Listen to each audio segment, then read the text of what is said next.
This channel does not promote any violence, harmful, or illegal activities. All content provided by this channel is meant for an educational and information purpose only.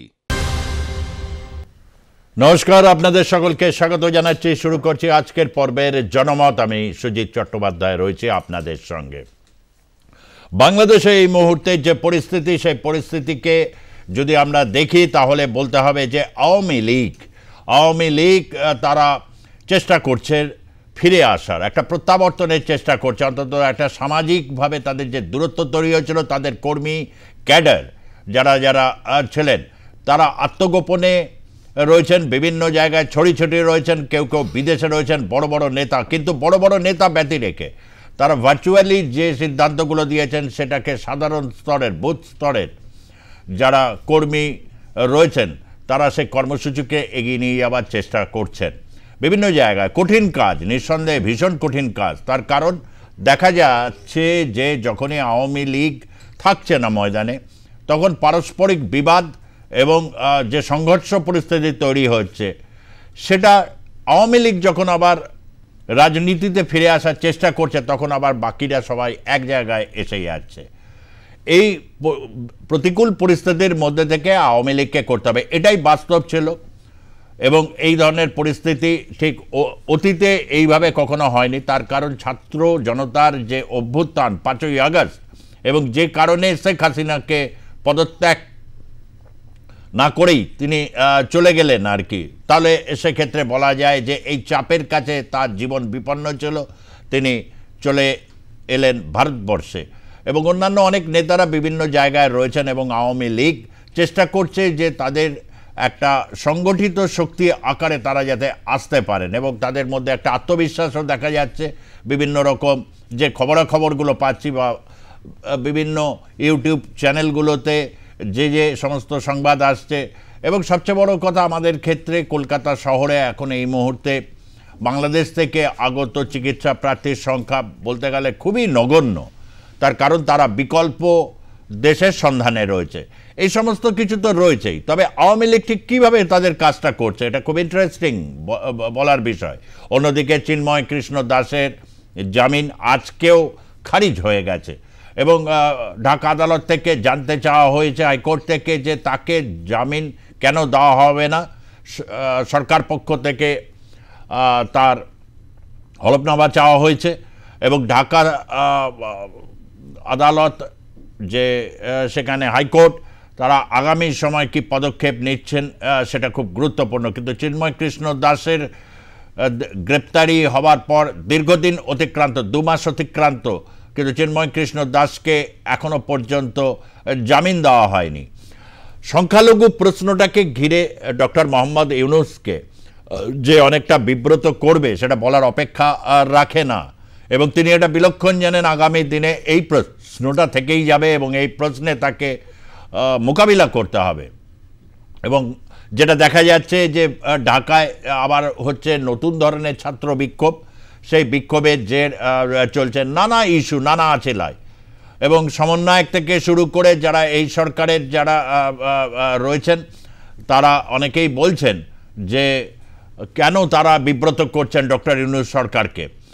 যে সমস্ত সমন্বয়ক বা হচ্ছে এই যে আপৎকালীন সরকার তৈরি হয়েছে, সেই সরকারের যারা শুভানুধ্যায়ী বুদ্ধিজীবী যারা রয়েছেন তারা অনেক ক্ষেত্রেই ছাত্র আন্দোলনের উপর রুষ্ট হচ্ছেন। ঠিক যেমনটা রুষ্ট হচ্ছে শেখ হাসিনা, তার বিরুদ্ধে যখন কোটা সংস্কার আন্দোলনের যখন হচ্ছে, ঠিক তেমনভাবেই রুষ্ট হচ্ছেন। অর্থাৎ শাসকের চরিত্র দিন যত ঘনতে থাকে তত কিন্তু একই রকম পর্যবসিত হয়, এবং তাদেরকে কিছুদিন নিবৃত্ত করা যাচ্ছে না, এবং যথেষ্টভাবে হচ্ছে পুলিশ সেনাবাহিনী মোতায়েন করা হয়েছে, এবং তাদের মধ্যে একটা সমন্বয় করার চেষ্টা করছেন doctor Mohammad Yunus. Police, RAB, BGB থেকে শুরু করে অন্যান্য গোয়েন্দা সংস্থা যেগুলো রয়েছে, সেনাবাহিনীর বিভিন্ন যে সমস্ত জায়গাগুলো রয়েছে, স্থলবাহিনী, বিমান বাহিনী, তাদের প্রত্যেকের সাথে, প্রধানদের সাথে তিনি একটা সমন্বয় করার চেষ্টা করছেন। বিপদ বুঝতে পারছেন যে সামনে আগামী সময়টায় তার সামনে অনেকগুলো বিপদ খাঁড়া ঝুলছে, এবং সবাই মিলে বিক্ষুব্ধ হয়ে গেলে তাদের পরিণতি কী হয়। বাংলাদেশের রাজনীতি ঘন ঘন রক্তাক্ত যেহেতু হয়ে ওঠে এবং এত সংঘর্ষপ্রবণ যে রাজনীতি, সেই রাজনীতি থেকে আগামী সময় নির্বাচনের আগে পর্যন্ত যে সংস্কার প্রক্রিয়ার কথা বলা হচ্ছে, সেই সংস্কারের ক্ষেত্রে ছাত্ররা যেন ডবল সংস্কার চাইছেন। তারা কেউ কেউ বলছেন তাদের কলেজকে বিশ্ববিদ্যালয়ের রূপ দেওয়া হোক এবং হচ্ছে অটোনমি তারা চাইছেন, এবং শিক্ষাঙ্গনে একটা এমন পরিস্থিতি তৈরি হয়ে রয়েছে যে পরিস্থিতি কিন্তু বেশ যাকে বলা হয় একটা নাজুক পরিস্থিতি।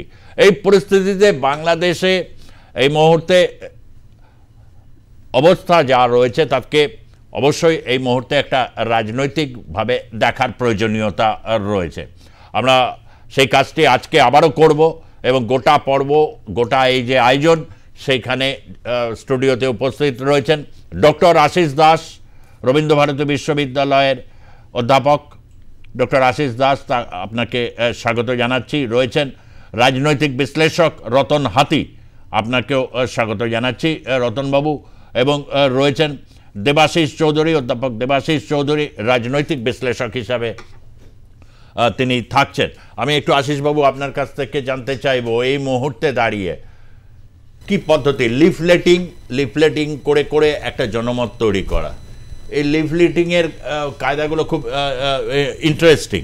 এই যে নতুন প্রজন্মের নেতৃত্বকে উঠিয়ে নিয়ে আসার জন্যে এই যে ফেস 18 তারিখ পর্যন্ত তাদের যে ধারাবাহিক কর্মসূচি, এই কর্মসূচির উপর আওয়ামী লীগের অনেকটাই নির্ভর করছে। কি দেখতে পাচ্ছেন, মানে তারা ঠিক কতটা এগোতে পারছে? এবং প্রতিক্রিয়ার স্বরূপ যে রাজনৈতিক বাকি যারা রয়েছেন বাংলাদেশের বিভিন্ন রাজনৈতিক দল, সে বিএনপি হোক বা জামাত শিবির হোক বা হিজবুত তাহরি হোক, তাদের রিয়াকশনসগুলোকে ঠিক কীরকম দেখছেন? সেটা হচ্ছে সুজিতদা, আওয়ামী লীগ সামান্য একটা কর্মসূচি নিয়েছে, ফেব্রুয়ারি মাস জুড়ে তারা পালন করবে। তার মধ্যে প্রাথমিক কর্মসূচি লিফলেট বিলি। যে কোনো রাজনৈতিক দল তার সপক্ষে সাধারণ মানুষের কাছে বক্তব্য রাখতে গেলে লিফলেট বিলি প্রচারের একটা অংশ। আওয়ামী লীগ বাংলাদেশের নিষিদ্ধ দল নয়, ছাত্রলীগকে নিষিদ্ধ করেছে, কিন্তু আওয়ামী লীগ তো নিষিদ্ধ দল নয়। তাতেই আমরা দেখছি যে ইউনিসের ভিত কাঁপছে।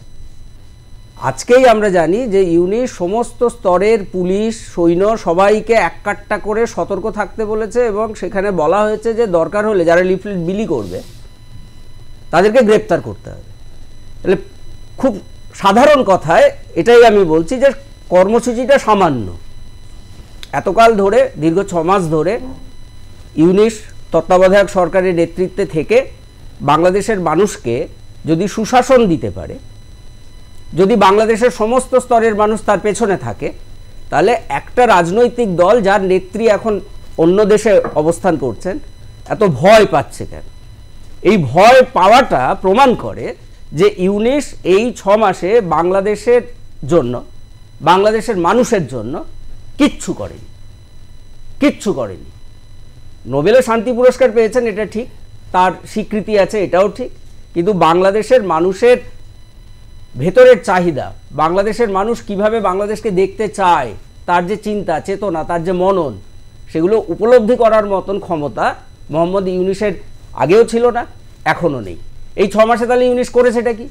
বাংলাদেশের জন্য কিছু করেনি, বাংলাদেশের মানুষের জন্য কিছু করেনি। তাহলে করেছেটা কি? করেছে হচ্ছে নিজেকে সমস্ত মামলা থেকে মুক্ত করেছে।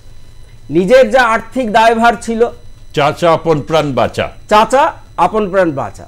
কিন্তু একটা জিনিস সুজিতদা বুঝতে পারছে না, এর ইতিহাসের লিখনটা বুঝতে পারছে না, সেটা হচ্ছে আওয়ামী লীগ প্রায় 15-16 বছর বা তারও বেশি সময়কাল ধরে ক্ষমতায় ছিল। একটা ছাত্র অভ্যুত্থান, কোড আনকোড ছাত্র অভ্যুত্থানকে ঘিরে যদি সেই সরকারের পতন হতে পারে, সেই সরকারকে সরে যেতে হতে পারে, তাহলে মোহাম্মদ ইউনিস এই 6 মাসে যা করেছে আপনি শুধু কল্পনা করতে পারছেন যেদিন রাজনৈতিক পট পরিবর্তন হবে এদের কি অবস্থা হবে। এটা ওরাও বুঝতে পারছে, বাংলাদেশের মানুষও বুঝতে পারছে। না হলে এটা বইমেলা চলছে, আপনি হয়তো এই বিষয়টা পরে আসতেন, এটা বইমেলা চলছে। বইমেলা কেন হয়? বইমেলায় মানুষের সুস্থ চিন্তার বিকাশ হবে, বইমেলায় লেখাপড়া যারা মানুষরা আসবে, বিভিন্ন বই কিনবে, পড়বে, জ্ঞান চর্চা করবে, সমৃদ্ধ হবে, দেশকে সমৃদ্ধ করবে সেই জ্ঞান চর্চার মধ্য দিয়ে, সেখানে হাসিনার ছবি ডাস্টবিনে লাগিয়েছে। এই যে ডাস্টবিনে লাগিয়েছে, মানে যিনি লাগিয়েছেন, সেখানে প্রেস সচিব গিয়ে আবার ময়লা ফেলে, হ্যাঁ, প্রেস সচিব কৃতিত্ব নেওয়ার চেষ্টা করছে। প্রেস সচিবকে, প্রেস সচিব একজন আমলা, তাই তো, কিন্তু তিনি রাজনীতি করছেন। তিনি চাকরি ছেড়ে রাজনীতি করছেন না, কিন্তু আমলা থেকেই রাজনীতি করছেন। আজকে সারা বাংলাদেশের মানুষ ওকে মিস্টার ডাস্টবিন বলছে।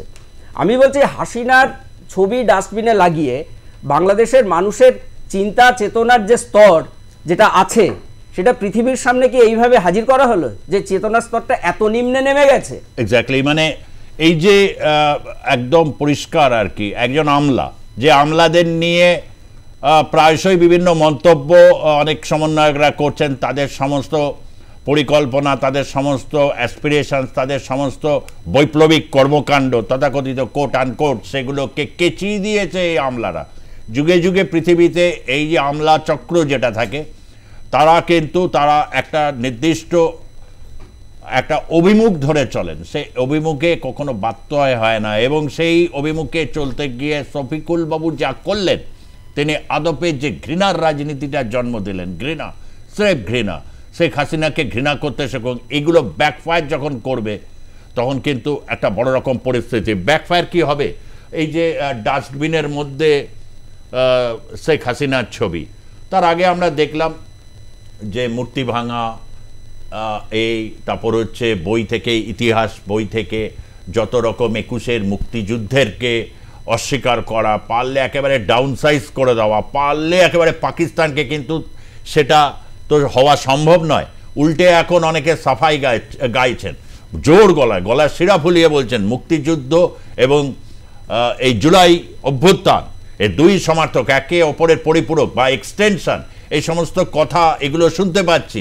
রতনদা, এই জায়গা থেকে দাঁড়িয়ে এই মুহূর্তে এই ঘৃণা, এই যে পরিস্থিতি, এই পরিস্থিতিকে কে নতুন প্রজন্মের আওয়ামী লীগ নেতৃত্ব মোকাবিলা করতে পারবে বলে আপনি মনে করেন? প্রথমেই বলি, শেখ মুজিবুর রহমান, জীবিত শেখ মুজিবুর রহমানের থেকে মৃত শেখ মুজিবুর রহমান কয়েক হাজার গুণ বেশি শক্তিশালী।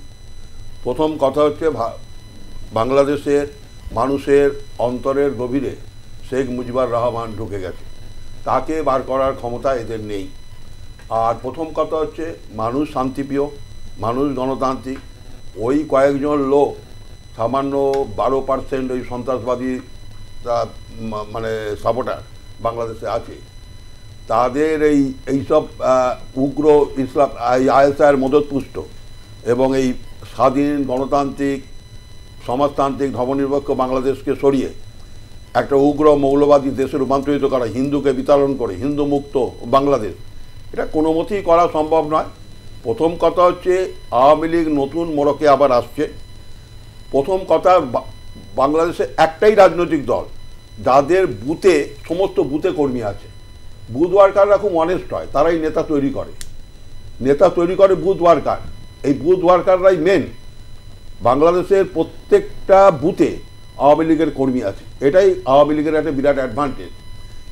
আর এই যারা এই কয়েকজন যে দুর্নীতি করেছিল, কিন্তু প্রবল সন্ত্রাসের সামনে দাঁড়িয়ে, ধরুন এই চাপাতি, পুলিশকে গ্রেপ্তারের নির্দেশ দেওয়া হচ্ছে, পুলিশের সংখ্যা তো কম নয় বাংলাদেশে, এবং হচ্ছে বিভিন্ন ক্ষেত্রে আর্মি, তারপর হচ্ছে শিবিরের যারা ক্যাডার, এদের সমস্ত সেন চক্ষুকে অতিক্রম করে এই লিফলেটিংয়ে বলুন, লিফলেটিং তবুও করে দেওয়া যায়, অনেকটা গেরিলা পদ্ধতিতে করে দেওয়া যায়, দিয়ে আপনি চলে গেলেন।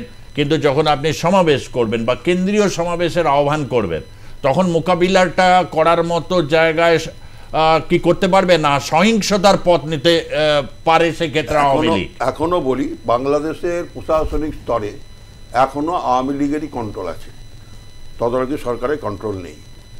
আর্মি চিফ থেকে আরম্ভ করে এখনো রাষ্ট্রপতি, মেন প্লেয়ার তো president, his Excellency president of Bangladesh mister Shahabuddin, main player, সে এখনো বসে আছে ওখানে, এবং সেনাপ্রধান তার সঙ্গেই আছে।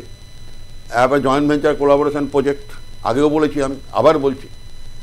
অতএব বাংলাদেশের সরকারের প্রশাসনের নিয়ন্ত্রণকর্তা এই তদারকি সরকার নয়, নিয়ন্ত্রণকর্তা ইন্ডিয়া থেকে রিমোট সুইচের মাধ্যমে রিমোট চলছে, এবং বাংলাদেশের প্রেসিডেন্ট এবং সেনাপ্রধান এরা নিয়ন্ত্রণ করছে।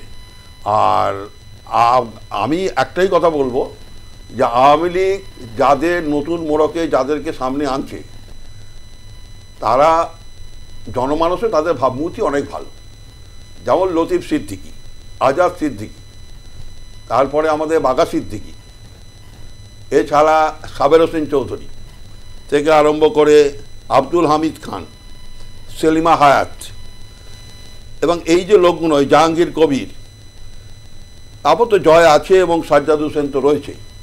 অতএব নতুন মোড়কে যে আওয়ামী লীগ আসছে এরা প্রত্যেকেই খুব প্রগতিশীল, এদের ভাবমূর্তি বাংলাদেশে খুবই ভালো।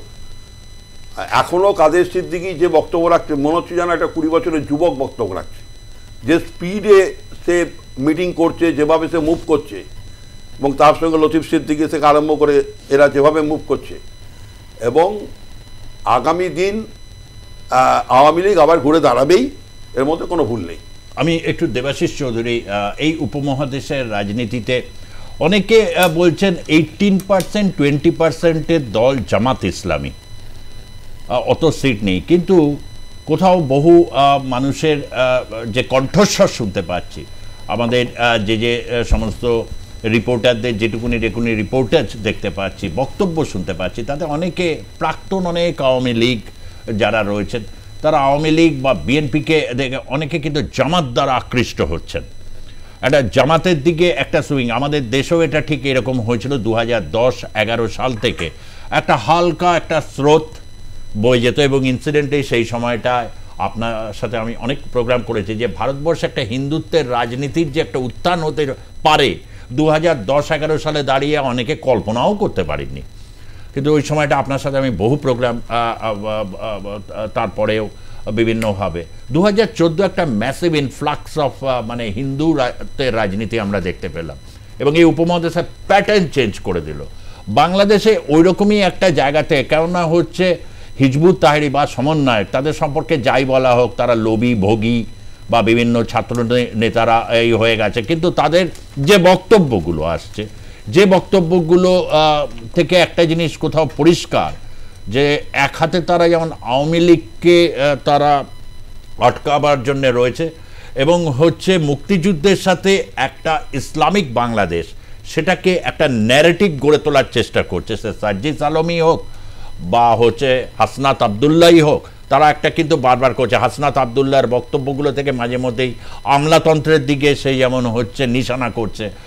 এইরকম জায়গা থেকে দাঁড়িয়ে আওয়ামী লীগের ভবিষ্যৎ নিয়ে যেমন অনেকে প্রেডিকশনস করছে, তার কারণ এটা স্বাভাবিক। আপনি কি কোনো ওই জায়গায় আলোকপাত করতে পারেন যে জামাতকে একেবারে হিসেবের বাইরে রাখলে হবে না, কোনো এক ধরনের নির্বাচন হলে একটা বড় রকমের আপসার্জের অপেক্ষায় জামাতও আছে? জামাতকে প্রত্যেকটা হিসেবের মধ্যে রাখতে হবে, কেননা আজকে বাংলাদেশে যে পরিস্থিতি, বাংলাদেশ মোটামুটি একটা সিভিল ওয়ারের দিকে এগোচ্ছে। আপনার আগের প্রোগ্রামে বলেছিলাম যে এমন একটা অগ্নিগর্ভ পরিস্থিতি, যে যদি খুব ডেলিকেট সিচুয়েশন, আমার তো মত যদি বাইডেন জিতে যেতেন আরেকবার, যদি সেকেন্ড টার্ম হতো বাইডেনের বা কামালা হ্যারিসের, তাহলে বোধহয় এতদিনে একটা সিভিল ওয়ারের পরিস্থিতিটা হয়ে যেত। যেহেতু এদের যারা গডফাদার আছে, ডিপ স্টেট বা হোয়াট এভার, যারা ইউনুসকে বসিয়েছে, তারা যেহেতু এখন একটুখানি পিছু পা হয়েছে বলে সেই কনফিডেন্স ইউনুসের নেই, এটা একটা আন্তর্জাতিক একটা তার প্রভাব পড়েছে। কিন্তু জামাতে যে বিষয়টা আপনি বললেন আর ভারতবর্ষের সঙ্গে যেটা একটা সমর্থক আপনি করার চেষ্টা করলেন, এটা দুটো এক নয়। একটুখানি বিরূপ পোষণ করবো আপনার সাথে। ভারতে হিন্দুত্ব হচ্ছে actually going back to the roots, সেটা going back to the roots. আর হিন্দুত্বের রাজনীতিতে ঘৃণার সেই জায়গাটা নেই। এখানে জামাতের যে পজিশন যেটা আছে বাংলাদেশে, সেখানে বাংলাদেশে যেটা আমি বললাম আইডেন্টিটি ক্রাইসিস। যদি তারা তাদের মুক্তিযুদ্ধ এবং আপনি যেটা বলছেন যে একটা নতুন ন্যারেটিভের চেষ্টা করছে, ন্যারেটিভ অসম্ভব, ও ন্যারেটিভ অসম্ভব, ওটা একদম অসম্ভব, নতুন ন্যারেটিভ হতে পারবে না ওটা একটা। তাহলে ওটা সিভিল ওয়ারে গিয়ে শেষ হবে। যদি ওরা মুক্তিযুদ্ধকে ধরে রাখে, ভাষা আন্দোলন ধরে রাখে, ওদের তাহলে কিন্তু অ্যান্টি হিন্দু অ্যান্টি ভারত জায়গাটা দাঁড় করাতে পারবে না, ওরা কখনোই পারবে না। কারণ মুক্তিযুদ্ধ মানে ভারতের সেনা, ভাষা আন্দোলন মানে আসাম থেকে বরাকর ভ্যালি থেকে উঠে আসা বাংলা ভাষার আন্দোলন। বাংলা ভাষার আন্দোলন যদি হয় তো সেটা ভারত পোষিত হিন্দু মুসলমান দুজনেই আছে তার মধ্যে। ভাষা আন্দোলন একটা ঐক্যের একটা বার্তা। 1971 মানে ইন্ডিয়ার সাথে তার একটা রিলেশন রয়েছে, ইন্ডিয়ান আর্মির সাথে রিলেশন রয়েছে। এই দুটো জিনিসকে বাদ দিয়ে যদি তার সঙ্গে যদি ওরা আবার পাকিস্তানের সঙ্গে যোগসাযোগ করে, ইসলামিক বেস যদি তৈরি করার চেষ্টা করে বাংলাদেশের, যে বাংলাদেশ বাঙালিও থাকবে, মুক্তিযুদ্ধও থাকবে, ভাষা আন্দোলনও থাকবে এবং ইসলামিক রাষ্ট্র হবে, এই জায়গাটা বাংলাদেশের প্রত্যেকটা সুবুদ্ধি সম্পন্ন মানুষ, প্রত্যেকটা শিক্ষিত ব্যক্তি, ওদের যথাকথিত যে ইন্টেলিজেন্সিয়া আছে, যে ইন্টেলেকচুয়াল আছে যারা বাংলাদেশে, তাদের এটাকে রিজলভ করতেই হবে। যদি এটার মীমাংসা না করতে পারে তা বাংলাদেশ এইভাবে ধুকধুক করে মরবে আর শেষ হয়ে যাবে। মানে এই যে রিজলভ তাদের করতে না পারলে, আপনি প্রথম অনিবার্যতার কথা বলছেন, একটা গৃহযুদ্ধের মতো পরিস্থিতি বিভিন্ন জায়গায়, থিওরিটিক্যাল জায়গা, আইডিওলজিক্যাল জায়গাটা ওদের পরিষ্কার করতে হবে। এই যে নতুন জেনারেশন যারা চেষ্টা করছে এটা করার, যে India go back, 71 is equal to অগস্টের এই জুলাইয়ের অভ্যুত্থান ইত্যাদি, এটা সেকেন্ড স্বাধীনতা, তাহলে 71টা কি নকল স্বাধীনতা ছিল, মানে ওরা এই যে একটা ন্যারেটিভ তৈরি কথা চেষ্টা করছে যে Bangladesh will have the elements of ভাষা আন্দোলন, ওটাও থাকবে, তার সঙ্গে মাদ্রাসা, মাকতাবা, জামাত, উলেমা, ইসলামের পোর্শনটাও থাকবে। এই দুটো কিন্তু ভীষণ মারাত্মক একটা ককটেল। দেখুন পাকিস্তান এটাকে রিজলভ করে ফেলেছে।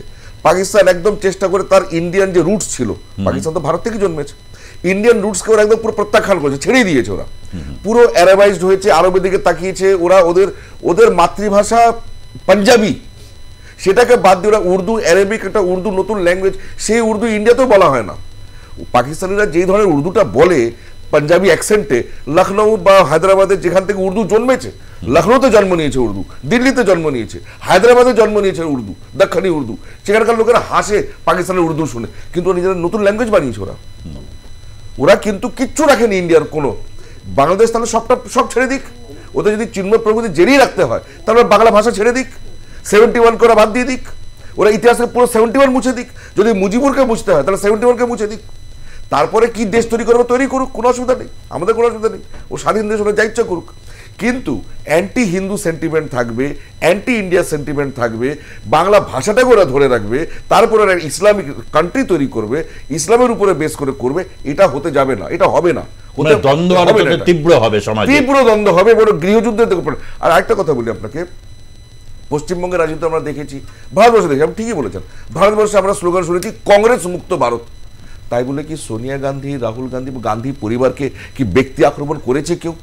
এখানেও পশ্চিমবাংলায় আমরা anti communist, anti CPM, Trinamool Congress পুরো অ্যান্টি সিপিএম এর ব্যান্ড করে, তাই বলে জ্যোতিবাবুর ফটোকে নিয়ে কেউ কখনো কি কোনো কটূক্তি করেছে কি? তৃণমূল গভর্নমেন্ট করেছে, বা বিজেপি গভর্নমেন্ট ইন্দিরা গান্ধী, রাজীব গান্ধীকে নিয়ে কোনো কটূক্তি করেছে কি? ন্যাশনাল ফিগার্সের কখনো কিছু করেছে কি? ওরা যেই জায়গায় ঘৃণার রাজনীতিকে নিয়ে গেছে, মানে ওরা একদম পুরো সুসাইডের পথে চলেছে।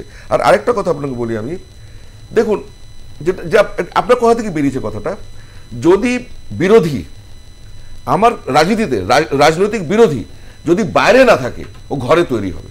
একসময় পুরো দেশ কংগ্রেসময় ছিল, কংগ্রেসের বিরোধী কিন্তু কংগ্রেসের মধ্যেই তৈরি হয়েছিল, মোরারজি দেশাই, রাজনারায়ণ, কংগ্রেসের মধ্যেই বিরোধী তৈরি হয়েছিল কংগ্রেসে। সেই জন্যে এরা যদি জামাত, বিএনপি আর ইউনুস সবাই মিলে যদি একটা ককটেল তৈরি করে, ওদের বিরোধীগুলো ওদের মধ্যেই তৈরি হবে।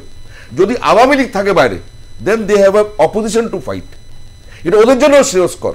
ওরা যেমন আওয়ামী লীগের সাথে এটাই হয়েছে, সবকিছু আওয়ামী লীগ করে দেওয়াতে আওয়ামী লীগের শত্রু আওয়ামী লীগের মধ্যেই তৈরি হয়েছিল। ছাত্র আন্দোলন তো মুক্ত মনে এত সব আওয়ামী লীগেরই সাপোর্টার ছিল, তাই তো আন্দোলন করেছে।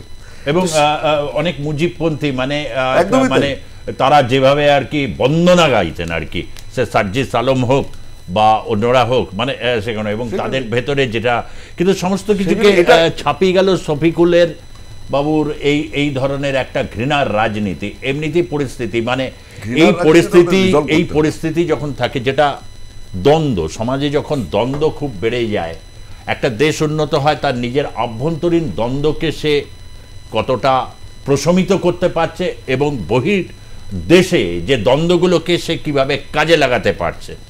বহির্দেশের দ্বন্দ্বকে কাজে লাগানো তো দূর কি বাত, এখন নিজের দেশের দ্বন্দ্বগুলোকে এরা যেভাবে বাড়িয়ে দিচ্ছে, তাতে এই যে গৃহযুদ্ধের যে আশঙ্কাটা মানে করছেন, সত্যিই তাই, মানে প্রায় ঢাকা অবরুদ্ধ থাকে, ইন্টেলেকচুয়ালদের মধ্যে কোনো রকম আর সেরকম ইয়ে নেই, নিষ্প্রিয় হয়ে গেছে, যেটা মানে একটা গেস্টাপো টাইমে এরকম হয়। অনেক ক্ষেত্রে হয়তো শেখ হাসিনার সময় আনুগত্য দেখানোর জন্যে এক ধরনের ইন্টেলেকচুয়ালদের সক্রিয়তা ছিল, এখন আনুগত্য দেখালেও যে কিছু হবে তার কোনো নিশ্চয়তা নেই। কার কোথায় কোপে পড়বে, সেই জন্য একটা অভূতপূর্ব নিষ্ক্রিয়তা। এই বাংলাদেশের কি পরিবর্তনটা যেটা দেখা যাচ্ছে, এই পরিবর্তনে কিন্তু আগামী সময় একটা বড় ভূমিকা কার হতে চলেছে? সেটা হচ্ছে সুজিতদা, এই আপনার এই কার বড় ভূমিকা হতে চলেছে বলার আগে অন্য দু একটা কথা বলবো, কারণ দেবাশিস এমনি খুব ভালো কথা বলেছে। সেটা হচ্ছে সত্যিই বলেছে, যে ঠিক কথাই বলেছে, হিন্দুত্বে ঘৃণার রাজনীতি নেই, হিন্দুত্ব ইডিওলজিটাই তাই।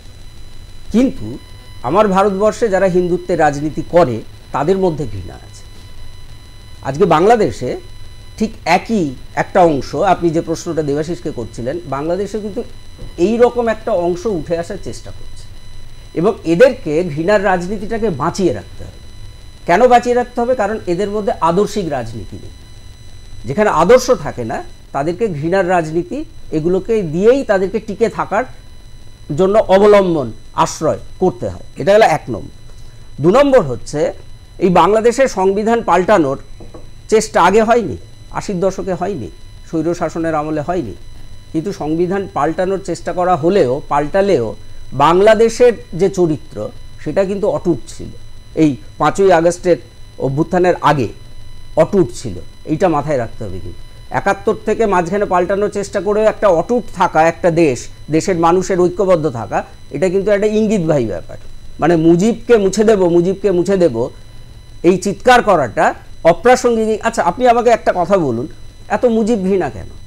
এই যে শফিকুল আলম, যার কথা আপনি বললেন, যাকে এখন বাংলাদেশের মানুষরা টন্ট করছে মিস্টার ডাস্টবিন বলে, মানে ওকেই টন্ট করছে, তার পরিবারের যেগুলো করছে সেগুলোও খারাপ, আর উনি যেটা করেছেন সেটা এইটাই, মানে পরিবার নিয়ে ট্রলিং খারাপ তো বটেই একদম। এটা এবং ঘৃণার রাজনীতি যারা করে তাদের অত্যন্ত, মানে বা আগামী দিনে যারা ভাবছেন এই ধরনের, তাদের পরিবারের কথা ভাবা উচিত। না, আমি যেটা কথা বলছিলাম, মানে ডাস্টবিনে হাসিনার ছবি যিনি রেখেছেন তিনি যেমন নিন্দনীয় কাজ করেছেন, আজকে ওই ডাস্টবিনে ওই শফিকুল আলমের পরিবারের সন্তানদের ছবি দিয়ে যারা করছে তারাও কিন্তু একই রকম কাজ করছে, দুটোই সমর্থন করা যায় না। কিন্তু কথা হচ্ছে, মুজিব এত ঘৃণা কেন? এই শফিকুল আলম তো মুজিব বন্দনা করতে করতে থরথর কাঁপতো, মুজিব বন্দনা করতে করতেই কাঁপতো, মানে এত বন্দনার বহর এত বেশি ছিল। তাহলে আজকে মুজিব ঘৃণা কেন? মুজিব তো নেই, মুজিব তো 75 সালে মারা গেছেন। রতনবাবু যেটা বলছিলেন, মুজিব বেঁচে থাকলে যতটা শক্তিশালী, মৃত মুজিব আরও বেশি শক্তিশালী, কারণ উনি আদর্শের রাজনীতি করেছেন। 71-এর জন্ম দেওয়ার পেছনে একটা আদর্শ ছিল, সেই দেবাশিসও যে কথাটা বারবার বলছিল, আদর্শ যাদের থাকে তাদেরকে সহজে মুছে ফেলা যায় না। এই যে বামপন্থীরা আমাদের দেশে শূন্য, আমার রাজ্যে শূন্য, কিন্তু আছে। আদর্শিক রাজনীতিকে চট করে মেরে ফেলা যায় না। এটা গেল 2 নম্বর। তৃতীয়ত, তাহলে কারা আগামী দিনে প্রভাব বিস্তার করবে? আপনার যে প্রশ্নটা, প্রভাব বিস্তার অলরেডি যারা করার, মানে আমি বলছি আওয়ামী লীগ করবেই। কেন করবে? কারণ আপনি শুধু দেখুন, একটা সামান্য কর্মসূচি তো, যে দলের অস্তিত্ব নেই, ছন্ন ছাড়া একটা দল, তার নেতা দেশে নেই, মানে নেত্রী দেশে নেই। 71-এর মুক্তিযুদ্ধের সময় কিন্তু মুজিব কারাগারে ছিলেন, তাই তো? পুরো 9 মাস ধরে মুক্তিযুদ্ধ, 25শে মার্চ অপারেশন সার্চলাইট থেকে শুরু করে 6ই ডিসেম্বর স্বীকৃতি পাওয়ার এই যে সময়কাল, মুজিব কারাগারে ছিলেন। আজকে হাসিনাও কিন্তু অন্য জায়গায় আছে। তাহলে মুক্তিযুদ্ধ সফল হয়েছিল। আওয়ামী লীগের এই যে আন্দোলন, এই যে ফিরে আসার এই যে চেষ্টা, এটাও কিন্তু সফল হবে। আর সফল হবে এই কারণে, আপনার মনে আছে ওই একটা দিন ঢাকাতে জমায়েত করবে বলেছিল, হুলুস তুলুস কাণ্ড বেঁধে গেছিল প্রশাসনের মধ্যে। আজকের প্রশাসনের মধ্যে কিন্তু একই রকম হুলুস তুলুস কাণ্ড বেঁধে গেছে। গ্রেপ্তার করতে বলছে, তো সবাইকে গ্রেপ্তার করবো, যারা লিফলেট বিলি করবে, যারা জমায়েত হবে, সবাইকে গ্রেপ্তার করবো। কিন্তু ওরা কি জানে বাংলাদেশে টোটাল জেলের সংখ্যা কত? 68টা। তার ধারণ ক্ষমতা কত? 45,000-এর কাছাকাছি। তাহলে 68টা জেলে আওয়ামী লীগের যা সক্রিয় সদস্য আছে, তারা যদি রাস্তায় একসাথে বেরিয়ে আসে, তাহলে 68টা জেলে 45 লক্ষকে আপনি ঢুকিয়ে দেবেন, বাকিদের কোথায় রাখবেন? অলরেডি এই গণ অভ্যুত্থানের পরে অনেকে জেলে আছেন, তাহলে কোথায় রাখবেন? কোনো ভাবনা নেই, কিন্তু বলছে সবাইকে অ্যারেস্ট করো। বুঝতে পারছে না, পুরো ঢাকা শহর এই ফেব্রুয়ারি মাসে ঢাকা শহর শুধু না, সারা বাংলাদেশ একটা অশান্ত পরিমণ্ডলের দিকে যাবে এদের এই হঠকারী সিদ্ধান্তের জন্য, এবং তাতে আওয়ামী লীগ লাভবান হবে। এইটুকুই আমি বললাম। ভবিষ্যৎ যদি আপনি বলেন আওয়ামী লীগ লাভবান হবে। স্যারকে শুধু একটা কথা বলি, আপনি বললেন যে এরকম হিন্দুত্বের মধ্যে ঘৃণার রাজনীতি নেই, কিন্তু কিছু মানুষ ঘৃণার রাজনীতি করে, সেটা এটা ঠিকই আছে, কোনো অসুবিধা নেই। সাধ্বী প্রজ্ঞা আছে, এরকম আছে, ঠিক আছে, আপনি নাম করছেন, আমি নাম করছি, আমি নাম করব, কিন্তু ঠিক আছে আমি করছি। কিন্তু দেখুন এখানে কন্ট্রোল এলিমেন্ট যেটা থাকে কোনো এক্সপেরিমেন্টে বা যেটা চেক করে, কন্ট্রোল এলিমেন্টটা হচ্ছে আমাদের দেশের গণতন্ত্র। হিন্দুত্বের মধ্যে যারা সে গিরিরাজ সিংই হোক, যারা এক্সট্রিমিস্ট যারা আছে, তারা গণতন্ত্রের কাছে সবাই মাথা নোয়ায়। আলটিমেটলি সেনার voices prevail in a democracy, সবসময় তাই, গণতন্ত্র মানেই তাই। এক্সট্রিমিস্ট ফোর্সেসরা কখনোই পারবে না গণতন্ত্রে। বাংলাদেশের ল্যাক অফ ডেমোক্রেসি, গণতন্ত্রের অভাব, সে আওয়ামী লীগের সময় হোক, যেখানে একদম পুরো বিরোধী শূন্য তারা ইলেকশন করাতো, ওটাও ভালো ছিল না। বিরোধী স্পেস যদি না দেওয়া হয়, আমি আবার বলছি, এবং গণতন্ত্র যদি বলিষ্ঠ গণতন্ত্র যদি না হয়, তাহলে যে বিশেষ করে থার্ড ওয়ার্ল্ড কান্ট্রিতে আমি যদি এইভাবে প্রশ্নটা করি, ইসলামাইজ একটা স্টেট বা এটা চাইবো, আবার একটা ওয়েস্টার্ন টাইপ অফ ডেমোক্রেসি চাইবো, এটা তো আদতে বাংলাদেশকেও এটা ঝেলতে হয়। একদমই তাই। দেখুন আমি সেই জন্যই বলছিলাম, হিন্দুত্ব আর জামাতের মধ্যে ডিফারেন্স এটাই, Hindutva can survive the democracy and Hindutva survives in democracy. Hindutva কখনো ডেমোক্রেসিকে অ্যাটাক করেনি, কিন্তু আফগানিস্তানের তালিবান হোক, ইজিপ্টের মুসলিম ব্রাদারহুড হোক, সিরিয়া হোক, ইরাক হোক, ইরান হোক, কি প্রোগ্রেসিভ দেশ ছিল, আপনিও জানেন কি ধারণার বাইরে প্রোগ্রেসিভ ছিল। লেবাননের বেরুটকে বলতো Paris of the West Asia of the Middle East, Beirut Paris ছিল, এত প্রোগ্রেসিভ দেশগুলো ছিল, কিন্তু ইসলামাইজেশন ডেমোক্রেসিকে খর্ব করেছে। এটা তথ্য আমাদের মেনে নিতে হবে, এটা ডিনাই করা যাবে না। এটা ইতিহাসের একটা ফ্যাক্ট অফ হিস্ট্রি যে ইসলামাইজেশন, ইসলামিক র্যাডিক্যালিজম গোজ এগেনস্ট ডেমোক্রেটিক প্রিন্সিপলস, ওয়েস্টার্ন হোক, এশিয়ান হোক, যে কোনো ডেমোক্রেসি হোক। আমাদের দেশের ডেমোক্রেসি ইমপারফেক্ট, কিন্তু যদি কেউ সৎ মনে যদি কেউ গবেষণা করে, তাহলে পাবে যে সে 6ই ডিসেম্বর হোক, যত চাই 2002-এর চাই গুজরাট রায়ট হোক, সব কিছু সামগ্রিক সব নিয়েই বলছি আমি, Hindutva exist, survives and does not oppose democracy. ডেমোক্রেসির মধ্যে থাকে হিন্দুত্ব, কিন্তু জামাত জিহাদের এটাই একটা পার্থক্য, যেটা হিউম্যান সেন্স বোঝা উচিত। হ্যাঁ, মানে এই যে প্রশ্নগুলো থেকে একটা তো আসে যে আওয়ামী লীগ একটা, আপনি প্রথম থেকে আওয়ামী লীগের হয়ে বলে তো আওয়ামী লীগ নিয়ে আর কি, আপনি তো নিশ্চয়ই বলবেন আওয়ামী লীগ আসছে সময়ের অপেক্ষা, কিন্তু আমি ভারতীয়, আমি ভারতবর্ষের ফরেন পলিসিটা জানি, আমি ভারতীয়, আমি আওয়ামী লীগকে বলবোই, এটা হচ্ছে ব্যাপার। আর তাছাড়া বাংলাদেশের ব্যাপারটা যেহেতু আমি প্রতিটা জেলা চিনি, প্রতিটা আমার মনে হয় আমি কয়েকশো ব্লক টাচ করেছি, তো স্বাভাবিক কারণে বাংলাদেশটা আমি গভীরভাবে চিনি, বাংলাদেশের লোকেদের থেকে বেশি চিনি। অতএব আপনাকে একটা কথা বলছি, জামাত ওখানে সাতক্ষীরা, রাজশাহী এবং বাগেরহাট, এই 3টে জেলাতে জামাতের খুব সলিড বেস আছে। ঢাকাতে একটা অংশে আছে, চট্টগ্রামে একটা অংশে আছে, এই সাতকানিয়া, এরকম রাউজান, এরকম কিছু কিছু জায়গা আছে যে জায়গাগুলো জামাত খুব শক্তিশালী। বাকি এই 3টে জায়গায় শক্তিশালী, বাকি জায়গায় হাভাব। এই দিয়ে তো হয় না, ব্যাপার হচ্ছে না। আমি কেন এই প্রশ্ন করলাম, আপনি যেটা এটা প্রেজেন্ট স্ট্যাটিস্টিক্স, যেমন একটা ন্যারেটিভ তৈরি করলো যে হিন্দুত্বতে কেন এটা সম্ভব, মানে এটা সম্ভব নয়, এটা খুব কনভিন্সিং একটা যুক্তি, কিন্তু বিপ্রতিপিত একটা জায়গা রয়েছে বাংলাদেশে। এই যে একটা অনাস্থা ইউনুসের ওপর, দেখুন মানুষের তো মোহভঙ্গ হয়েছে, এমন কোনো ব্যাপার নেই যে মানুষ যারা ফুলচন্দন দিয়ে বন্দনা করত, সেই বন্দনাকারী আজকে ডাস্টবিনে শেখ হাসিনাকে ছবিটা তুলে তার পেস্ট করছে। হয়তো ঘৃণার রাজনীতি আমরা বলছি, কিন্তু শেখ হাসিনা এবং তার আওয়ামী লীগকে পর্যায়ে নিয়ে গেছে। ওটা করে কি হবে? হাসিনাকে ডাস্টবিনে দিয়ে কি হাসিনা চলে যাবে? বাংলাদেশে হাসিনা চলে গেছে, জনশ্রমিক আপনি হাসিনা প্র্যাকটিক্যালি হাসিনা তো আছে, হাসিনা চলে গেছে। বাংলাদেশের জনসমীক্ষায় এখনো আওয়ামী লীগের সমর্থন আছে। এই জনসমীক্ষাগুলো তাদের আমি সেটাই বলতে যাচ্ছিলাম, ঠিক আছে আসছি তো আবার। হ্যাঁ, কি বলছিল বল। আমি ওটাই বলছি স্যারকে, স্যার ওটাই বলছি। তাহলে মোহাম্মদ ইউনূসকে তো অনেক সময় তো অনেক পেয়েছে হাতে, ইলেকশন করে নিক না, জামাতে ভোট লড়ুক, কে আছে? আবার যখন এতটাই যখন বিদ্বেষ রয়েছে মুজিব ফ্যামিলির, তাহলে ভোট করিয়ে নাও। ভোট করাতে কেন তুমি কনফিডেন্স পাচ্ছ না? স্যারের কথা তো ঠিকই আছে। এখন কথা হচ্ছে মার্কিন মুল্লুকে সরকার চেঞ্জ হয়েছে, ক্যাশ প্যাটেল, আগামী দিন যে ফাইট আজকে United Nation His Excellency president of Bangladesh শাহাবুদ্দিনকে বলেছে, Secretary General United Nation report চেয়েছে, রিপোর্ট তৈরি হচ্ছে, রিপোর্ট যাবে ইউনাইটেড নেশনে।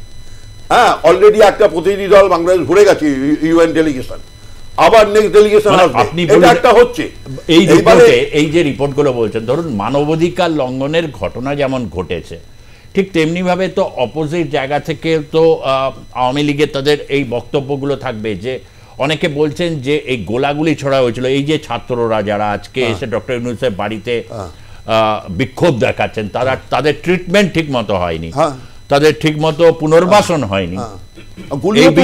এই বিষয়গুলো কি আন্তর্জাতিক মহলকে আগামী দিনে দৃষ্টি আকর্ষণের জন্য এই প্রক্রিয়াটা চালু হলো? হ্যাঁ, মেটাকুলাস ডিজাইন যেটা প্রথম হাসিনা থাকাকালীন যে গুলি চালানো হয়েছে, সেটা তো উগ্র সন্ত্রাসবাদী সংগঠনের সব পেশাদারি খুনিদের ওই ছাত্র আন্দোলনের মধ্যে ঢুকিয়ে দেওয়া হয়েছিল, তারাই গুলি করেছে। সাকাওয়াত তখন তদারকি সরকারের স্বরাষ্ট্রমন্ত্রী, সে তো বলেই গিয়েছিল যে গুলি সেল পাওয়া গেছে, খোল পাওয়া গেছে, তো পুলিশ আর আর্মি ব্যবহার করে না, তখনই স্বরাষ্ট্র দপ্তর থেকে সরিয়ে দিল।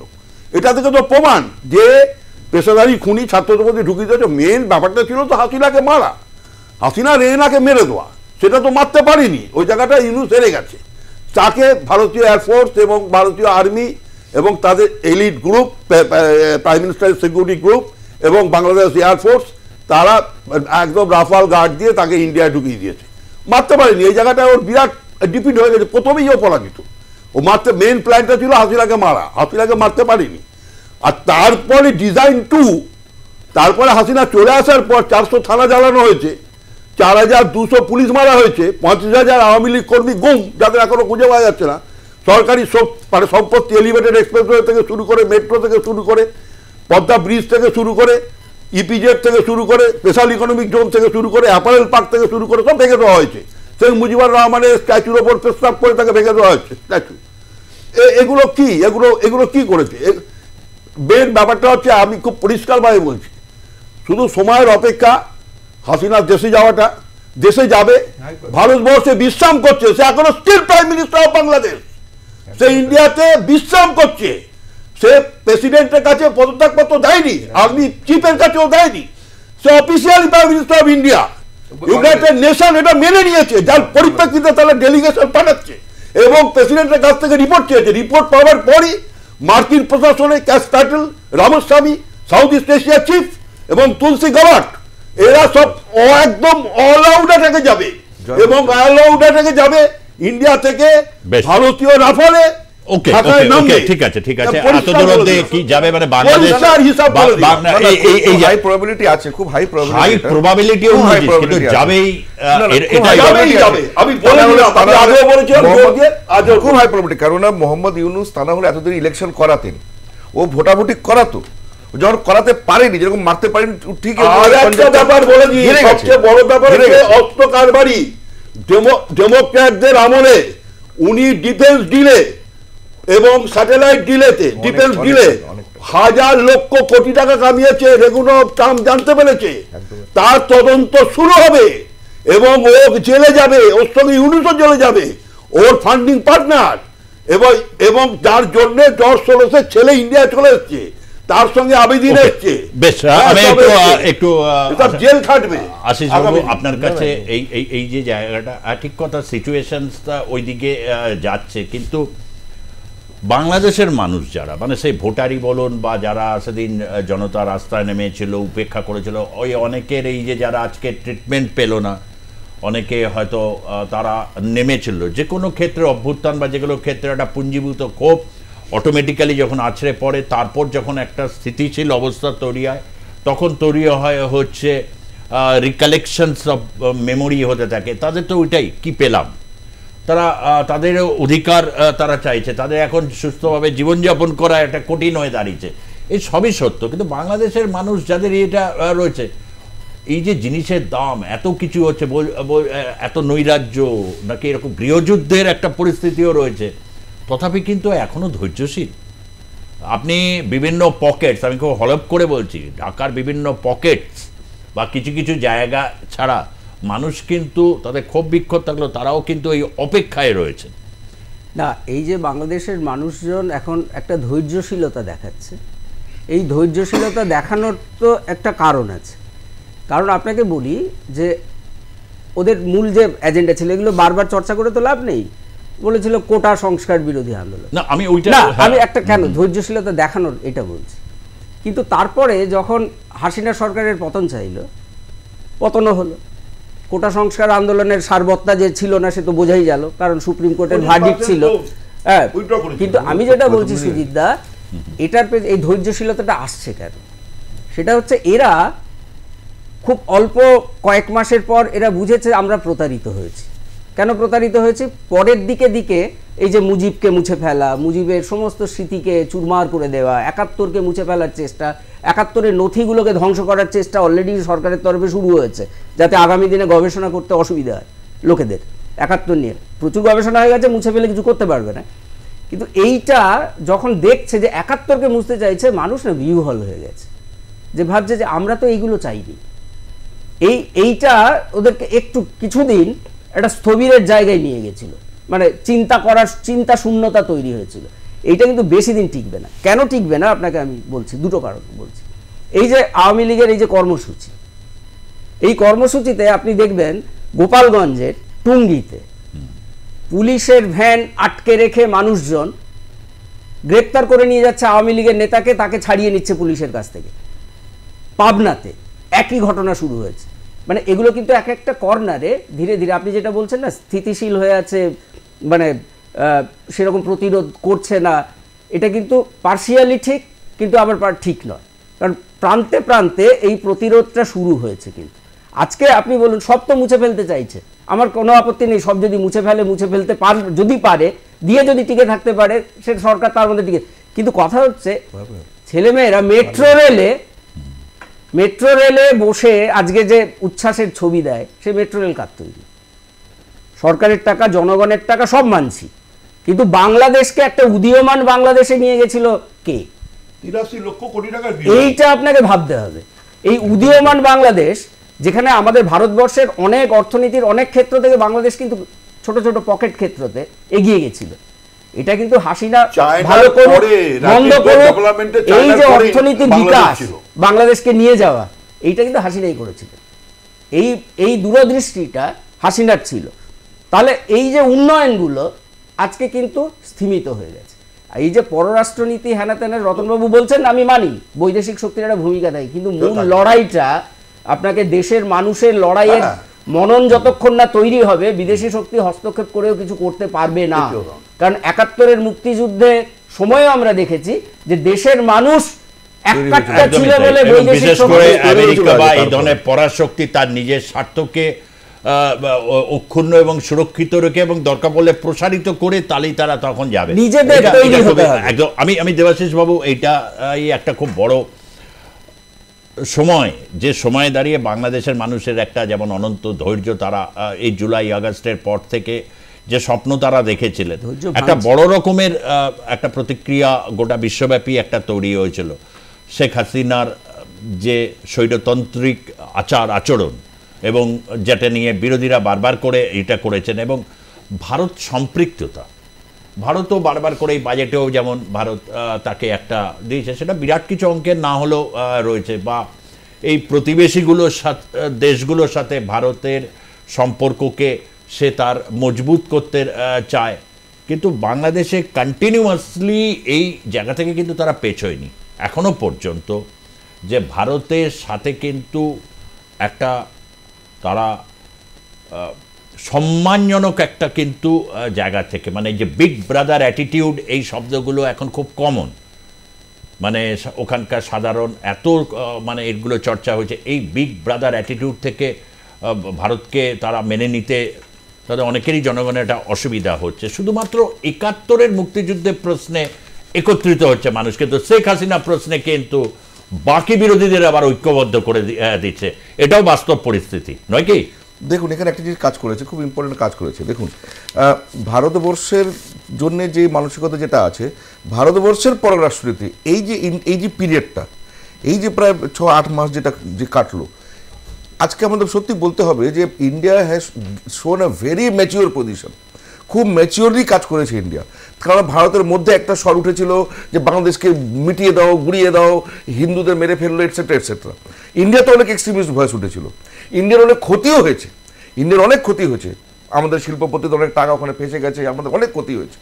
তৎসত্ত্বেও ভারতবর্ষ খুব একটা ম্যাচিওর স্ট্যান্ড নিয়েছে, ওয়েট অ্যান্ড ওয়াচ পলিসি নিয়েছে, শেখ হাসিনাকে নিরাপদ অবস্থায় আশ্রয় রেখেছে এমন একটা তীব্র পরিস্থিতিতে, ভেরি ম্যাচিওর স্ট্যান্ড। কিন্তু দেখুন, আমি আবার রিপিট করছি, ওরা অ্যান্টি ইন্ডিয়া প্ল্যাঙ্কের উপরে ওরা ভোটাভুটি করাতো।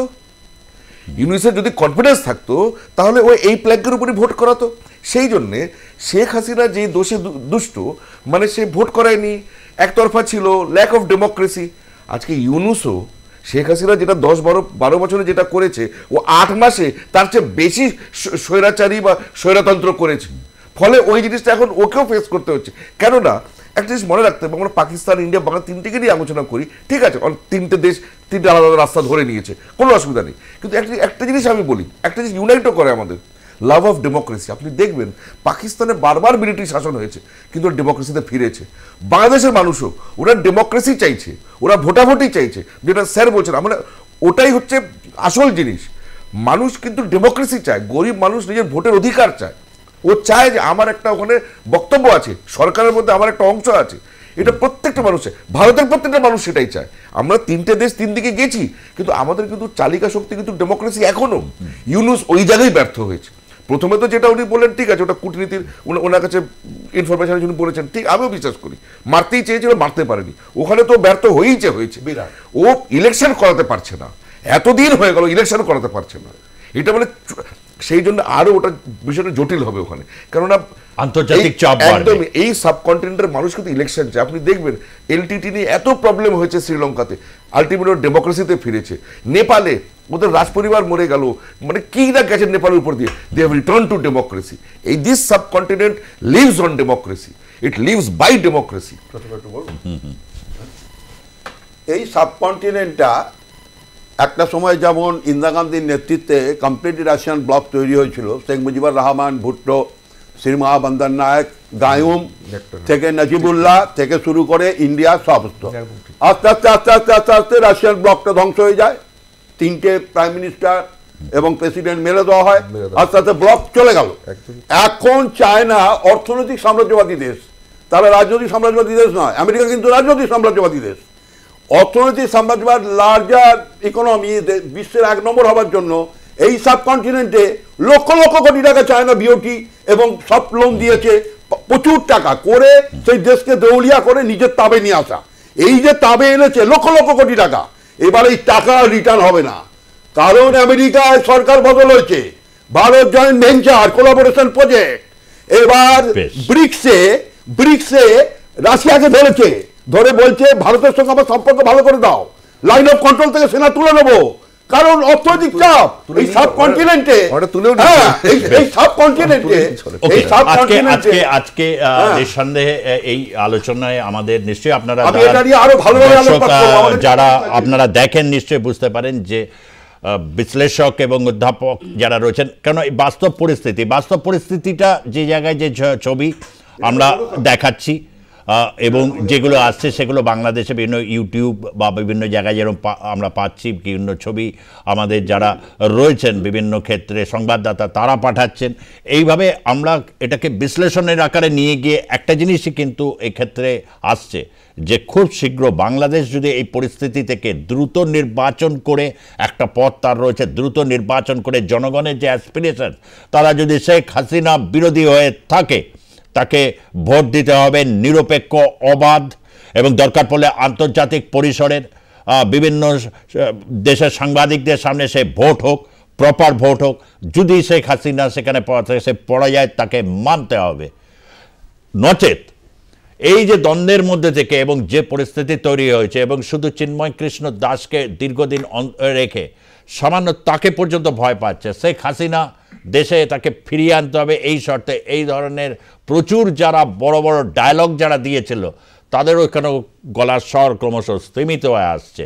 এ থেকেই বোঝা যাচ্ছে যে পরিস্থিতি এই মুহূর্তে কোন জায়গায় গিয়ে দাঁড়িয়ে রয়েছে। এই পরিস্থিতিকে নিয়ন্ত্রণ না করতে পারলে আমরা চাই সুখী সমৃদ্ধ একটি শ্যামল সবুজ দেশ, সেই দেশে যাতে কোনো রকমভাবে গৃহযুদ্ধের পরিস্থিতি না হয়। কেন গৃহযুদ্ধ হলে কি হয়, এই 90-র দশক থেকে পরপর বিভিন্ন দেশ উজাড় হয়ে গেছে, এটা নিঃসন্দেহে কখনোই কাম্য নয়। ধন্যবাদ ডক্টর আশিস দাস আপনাকে, দেবাশিস চৌধুরী অধ্যাপক আপনাকে, রতন হাতি রাজনৈতিক বিশ্লেষক আপনাকেও ধন্যবাদ। আপনাদেরকেও যারা দেখলেন আজকের পর্বের জনমত, দেখতে থাকুন আর প্লাস নিউজ, সবার আগে সবার পাশে। ধন্যবাদ, নমস্কার।